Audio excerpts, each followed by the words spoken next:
Tuhan, terima kasih atas berkat-Mu sepanjang hari ini. Sebentar lagi kami akan memuji menyembah-Mu. Semoga apa yang kami nyanyikan dari mulut kami ini dapat memuliakan nama-Mu saja, Tuhan. Sebentar lagi kami juga akan mendengarkan firman-Mu, supaya firman-Mu ini dapat menjadi rema dalam hidup kami. Terima kasih Tuhan. Hanya di dalam nama-Mu kami sudah berdoa. Haleluya.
Kami percaya kalian semua dalam keadaan sehat, sukacita dan luar biasa.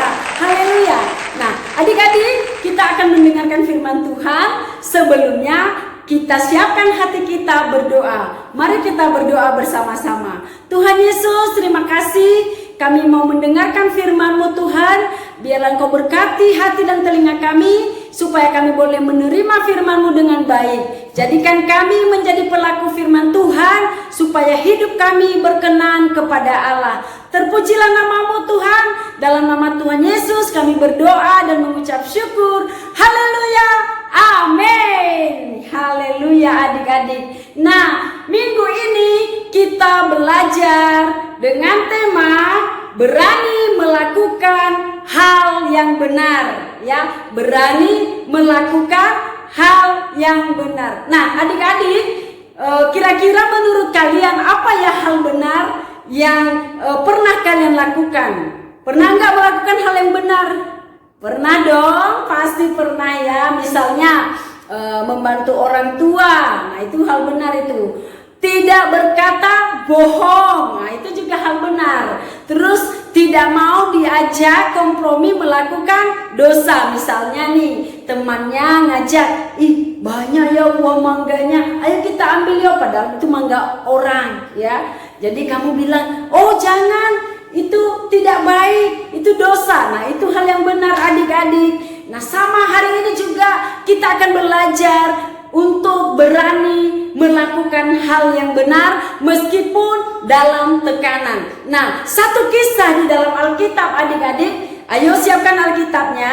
Nah, satu kisah Kak Mary akan ceritakan buat kita semua. Pasti ini tidak asing lagi ya, pernah dengar dan sering mendengarkan bahwa kisah ini sangat memberkati kita semua, menjadi contoh buat kita anak-anak Tuhan saat ini ya. Kita bisa meneladani hidupnya. Siapa dia adik-adik? Dia adalah Daniel ya. Nah, Daniel adalah salah seorang pemuda atau anak Tuhan yang takut akan Tuhan adik-adik. Dia melakukan yang benar di hadapan Tuhan. Nah, saat ini Kak Mary akan menyampaikan fakta tentang Daniel. Kamu dengarkan baik-baik ya. Yang pertama adalah Daniel adalah merupakan bangsa Yehuda ya, orang Israel adik-adik ya. Nah, pada zaman peperangan Nebukadnezar, kerajaan Babel menaklukkan Yerusalem, akhirnya orang-orang dibawa ke Babel adik-adik ya, tawanan, sebagai tawanan. Nah, salah satunya adalah Daniel. Nah, itu fakta yang pertama bahwa Daniel ini adalah orang buangan ya. Yang kedua adalah Daniel salah seorang pejabat tinggi. Nah, pejabat tinggi di zaman Darius adik-adik ya, kerajaan Darius. Dia diangkat sebagai pejabat tinggi di bawah pimpinan Raja Darius. Yang ketiga, fakta yang ketiga adalah Daniel termasuk orang terhebat ya, terhebat, terpintar, tercerdas di antara pejabat tinggi pada saat itu. Ada 3 orang ya, di bawah raja langsung. Jadi di mana gubernur, pemerintah-pemerintah yang ada di bawah itu memberikan laporan kepada mereka, dan mereka ada 3 orang termasuk salah satu Daniel, dan Daniel lah yang terhebat di antaranya ya. Nah, adik-adik, itulah fakta tentang Daniel ya. Nah, apa yang terjadi setelah itu dalam kehidupan Daniel adik-adik? Ternyata pejabat-pejabat tinggi lainnya juga tidak senang dengan Daniel adik-adik ya. Mereka dengki, mereka tidak suka, benci sama Daniel karena Daniel ini adalah disayangi oleh Raja Darius. Sangat disayangi oleh Raja Darius karena Daniel bisa diandalkan, dan mereka tidak suka itu. Mereka menyimpan sakit hati, kecewa kepada Daniel, dan akhirnya mereka merencanakan supaya Daniel ini jatuh ya. Maksudnya supaya dia tidak dipercaya lagi oleh raja, supaya raja membenci Daniel. Lalu apa yang mereka lakukan adik-adik?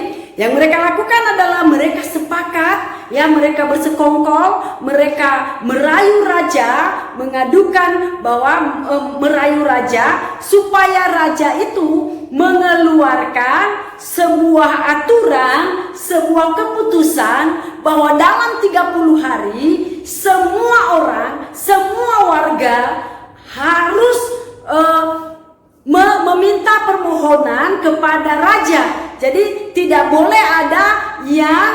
meminta pertolongan atau menyembah kepada dewa atau Allah lain. Jadi harus kepada raja dalam waktu 30 hari.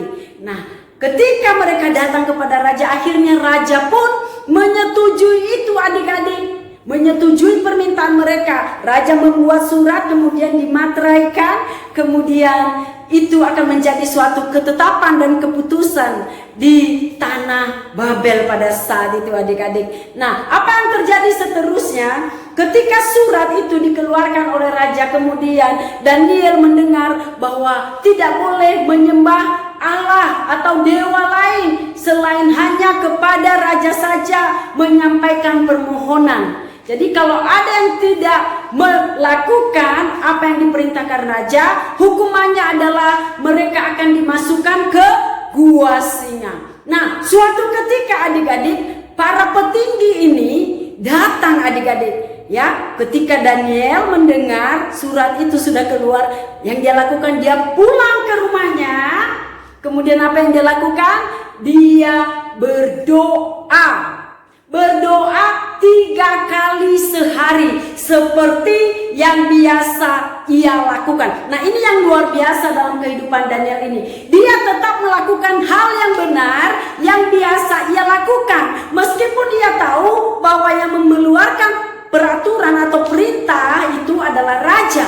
Harusnya kan keputusan raja itu gak boleh dibantah oleh siapapun, karena dia raja yang berkuasa. Tetapi Daniel, dia tahu bahwa apa yang dia lakukan benar. Dia tidak goyah. Dia tetap melakukan hal yang benar. Nah, ini yang perlu kita contoh adik-adik dalam kehidupan Daniel. Ketika petinggi ini mendapatkan Daniel sedang berdoa di kamarnya adik-adik, lalu apa yang mereka lakukan?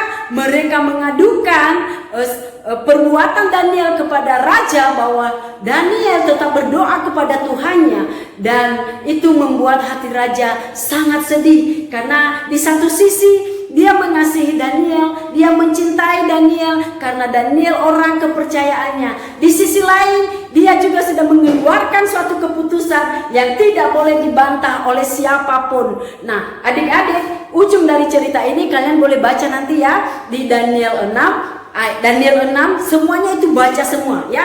Setelah mendengarkan firman ini, kalian baca di rumah supaya kalian mengerti adik-adik ya. Nah, ini contoh yang luar biasa yang harus kita teladani adik-adik. Berani melakukan hal yang benar meskipun di dalam tekanan. Nah, kalian tahu apa yang terjadi setelah Daniel dilaporkan bahwa Daniel tidak taat atas keputusan yang sudah dikeluarkan oleh raja, maka Daniel ditangkap adik-adik, dibawa ke raja, dan akhirnya dimasukkan ke gua singa. Kalian tahu apa yang terjadi? Di gua singa pun Tuhan menolong Daniel. Nah, hari ini kami mau kasih tahu bahwa ya, keuntungan kita jika kita melakukan hal yang benar. Keuntungan kalian kalau kalian tetap melakukan hal yang benar adalah yang pertama adik-adik, Tuhan yang menjadi pembela kita. Ingat, Tuhan akan membela kita. Saat kamu melakukan kebenaran, Tuhan akan membelamu meskipun manusia tidak membelamu. Ingat itu ya. Ingat baik-baik bahwa Tuhan tetap membela orang yang benar. Yang kedua, luput dari malapetaka. Nah, Tuhan luputkan dari malapetaka. Lihat, Daniel dimasukkan ke gua singa. Singa mengatupkan mulutnya. Singa tidak mengapa-ngapakan Daniel.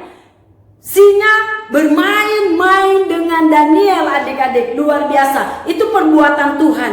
Karena Daniel melakukan yang benar di mata Tuhan. Kemudian berkat Tuhan menyertai dia. Ya, menyertai Daniel. Berkat Tuhan menyertai Daniel. Saat raja mengetahui bahwa Daniel tidak diapa-apakan, maka raja menyuruh untuk mengeluarkan Daniel dan berkata bahwa hanya Allah Daniel saja yang patut disembah. Kemudian orang-orang yang membenci Daniel tadi dimasukkan sebagai ganti Daniel ke dalam gua singa. Luar biasa adik-adik ya. Kemudian yang keempat adalah kebenaran itu selalu menang. Ingat bahwa Tuhan akan selalu berpihak kepada orang-orang benar, kepada anak-anak Tuhan yang melakukan kebenaran, termasuk kalian saat ini. Nah adik-adik, kita akan baca dulu ya di dalam Daniel, ya Daniel 6 ayat 11. Buka Alkitabnya, kita baca bersama-sama. Kalian boleh melihat di Alkitab, Kak Mary akan membacakannya kepada kita. Demi didengar Daniel bahwa surat perintah itu telah dibuat, pergilah ia ke rumahnya. Dalam kamar atasnya ada tingkap-tingkap yang terbuka ke arah Yerusalem.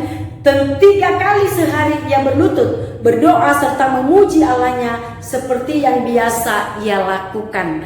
Nah inilah yang dilakukan oleh Daniel terhadap keputusan atau peraturan yang sudah dikeluarkan oleh raja. Dia tidak bergeming, dia tidak goyah, dia tidak takut sama sekali. Dia tetap melakukan apa yang biasa ia lakukan adik-adik. Percaya, ketika kalian tetap di dalam kebenaran, Tuhan selalu ada di pihak kita. Nah adik-adik, jangan lupa ya, kalau setelah ibadah ini mungkin kamu akan digoda oleh teman-temanmu yang lain untuk melakukan hal yang tidak benar, misalnya berbohong, mengata-ngatai temannya, atau mengajak kamu berbuat jahat. Jangan mau ya, kamu harus berani menolak ketidakbenaran, tetapi mengatakan yes pada kebenaran ya, berani melakukan kebenaran. Sama-sama katakan bersama Kak Mary, saya berani melakukan kebenaran karena Tuhan Yesus ada di pihak orang-orang benar. Tuhan Yesus memberkati adik-adik. Sampai jumpa. Saatnya kita bermain games. Minggu ini gamesnya seru banget loh adik-adik. Ikutin terus ya.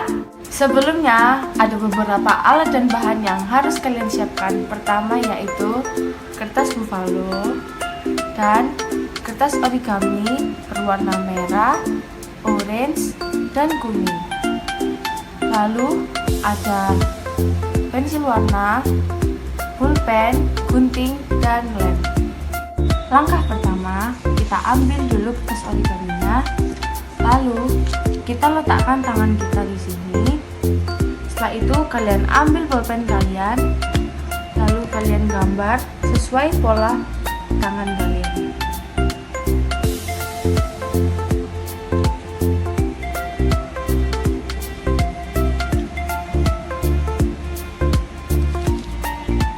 Jika sudah seperti ini, lakukan ke kertas origami yang lainnya. Jika sudah kalian gambar, lalu kalian ambil gunting kalian, lalu kita gunting kertas origami ini sesuai pola yang telah digambar.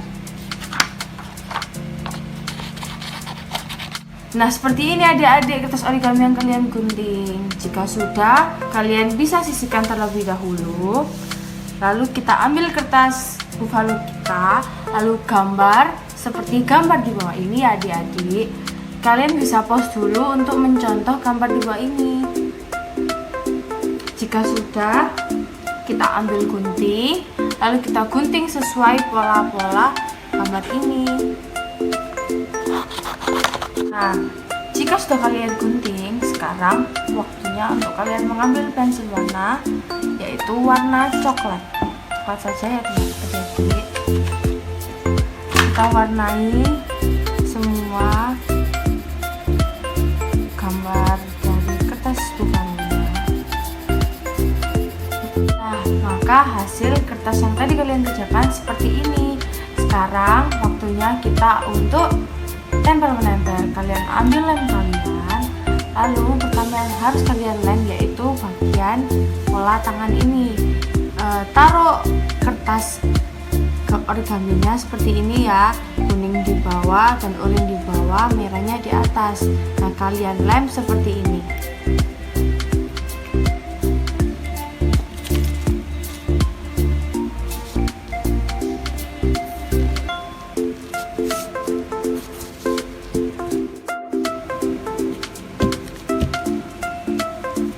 Nah, seperti ini. Lalu, jika sudah seperti ini, kalian tempel yang tadi ini udah ditempel ke bagian sini. Tempelnya seperti ini adik-adik. Nah, akan terbentuk seperti api unggun. Nah, seperti ini adik-adik. Kalau sudah, selanjutnya kita ambil pensil atau bolpen, lalu kita menulis firman hari ini. Yes, sudah jadi adik-adik. Lucu kan? Seperti biasanya ya adik-adik, kalian foto hasil karya kalian, lalu kalian kirimkan kepada kakak-kakak SDL kalian. Oke kids, bye.